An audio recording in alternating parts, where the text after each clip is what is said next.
અમે adventure park ફરવા ગયા તેનો પાર્ટ 2 છે અને પેલો પાર્ટ જેને ન જોયો ને મારી યુટ્યુબ ચેનલમાં જઈ રીધુ મિની બ્લોગમાં જઈ અને જોઈ આવજો ને પાર્ટ કેવો લાગ્યો ને મને કમેન્ટમાં કહેતા જજો ને આ મામા ભાણે જો કેવા ઢૂચુમ રમે છે ને મોજ. અને આપણે ન્યૂયોર્ક જઈએ કે ન જઈએ પણ અહીંયા સ્ટેચ્યુ ઓફ લિબર્ટી જોઈ લીધી છે અને આપણે હવે જવાની જરૂર છે નહીં. અને નાના છોકરાને જો નાના બાથમાં હોડીમાં રમે છે ને અમે બ્રેક ડાન્સમાં બેઠા છીએ જો અને કેવો એન્જોયમેન્ટ કરવી છે ને આમાં કોપીરાઇટ થાય છે કે નહીં કેમ કે સોંગ પાછળ વાગે છે એટલે મેં નથી મૂક્યું. બાકી એમાં બહુ મજા આવે છે. રાઈડું પણ બહુ નાખી છે. નાના છોકરાને જો ઊંટ ઉપર બેસવું હતું તો બધા જો નાની છોકરી બેસી ગઈ ઊંટ ઉપર ને ત્યાં જ આપણા પતિદેવ બધા માટે લઈ આવ્યા છે લીંબુ સોડા અને ખાવા પીવામાં મારો પૂરેપૂરો ધ્યાન રાખ્યો કેમ કે એ ખુદ જ ભૂખ્યા ન રહે કે કોઈને ભૂખ્યા રાખે જ નહીં. અને જો ટાઢો કોટો બધાએ કરી નાખ્યો ને મેં હતા જો લીંબુ સોડા પી લીધી. મને લીંબુ સોડા બહુ જ ભાવે. અને આપણે આગ્રા જઈને તાજમહેલ જોવા જાવી કે ન જાય પણ અહીંયા આપણે આરસનો તાજમહેલ જોઈ લીધો છે ને હવે આપણે જવાની જરૂર છે નહીં. અને હું જો જીયાની વાંહે કેવી દોડું છું પરાણે ખેંચીને લઈ જાવ. આ રાઈડ્સ અમને જોવાની એટલી મજા આવી ગઈ કે નહીં. અમને બેસાડ છે ને તો અમને જોવાની એટલી મજા આવી ગઈ. તમે 2 વખત ઊભા જોઈ લીધી. જો આ રાઈડ્સ અમે ટીવીમાં જોતી આજ રિયલમાં પણ જોઈ લીધી ને. વોટર પાર્ક પણ છે પણ વોટર પાર્કમાં આપણે બેસવા નથી કેમ કે એડવેન્ચર પાર્કમાંથી ઊંચા આવે એમ નથી.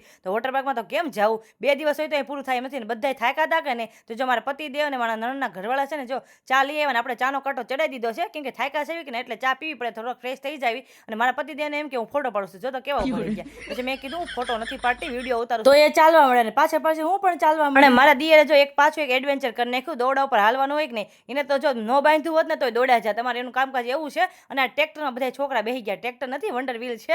અને જો એની હારે મારા દિયર પણ બેસી ગયા. એને બધાનો લાભ પૂરેપૂરો લીધો છે. અને મારા પતિ દેવ હાટું હું જો ફૂલ લઈને ગઈ એને ફૂલનો ઘા કરી નાખ્યો. મને કેવું ખોટું ફૂલ નહીં દેવાનું મારો દિલનો ટુકડા કરી નાખ્યા. પછી જો અમને પાછી ભૂખ લાગી ગઈ કે નહીં તો જો ભેળ બનાવવાની હતી ને અમે એક્સાઇટમેન્ટમાં ડુંગળી ને મરચું બધું ભૂલી ગયા હતા. એટલે ટમેટાવાળી સાદી ભેળ છે એટલે આને ભેળ ન કહેવાય એ બધા કહે છે. અને મારા પતિ દેવ જો કેરી સુધારે છે. બધાએ નાસ્તો પાણી કરીને પાછો કાંટો ચડાવી દીધો ચાનો કે એટલા બધા થાકી ગયા છે ને હાલી એટલે ચા વિના હાલે એમ નથી ને. આપણે પણ ચા પી લીધી છે. તમને એમ થાય ચા પીતી નથી તો પીધી કેમ કે માથું એટલું ચડ્યું છે. અને આપણે એફિલ ટાવર જોવા જાવી કે ન જાય અહીંયા એફિલ ટાવર જોઈ લીધું છે ને. રેબિટ હાઉસ પણ હતું જો કેટલા મસ્તના નાના રેબિટ છે ને અંદર એને ખાવાનું પણ નાખેલું હતું. હવે જો ફાઇનલી અમારે બહાર નીકળવાનું હતું કે અહીંયા આખો દિવસ નાખી રાત ફરવીને તો ભેગું થાય એમ નથી એટલે નીકળી જાય બહાર ને બધા જો ન્યા છે ને હું બધાની પાછળ છું કે આપણી બેટરી સાવ લો થઈ ગઈ છે. મારા ફેસ ઉપરથી તમને લાગતું જ હશે. અને જો આપણે ધીમે હાલ્યા જઈએ છે ને લાસ્ટમાં આપણે કેન્ડી ખાઈ લેવાની છે. એટલે મારા પતિ દેવ જો બધા માટે કેન્ડી લઈ આવ્યા છે. એ અમારા સેવાભાવી માણસો છે એટલે જો બધા માટે કેન્ડી લઈ આવ્યા છે ને હું તને કેન્ડી ખાઉં છું. અને પછી બધા નીકળી ગયા ગાડીઓ લઈને ઘર તરફ. આ માણસ એક જ છે સિંગલમાં મારા દિયર.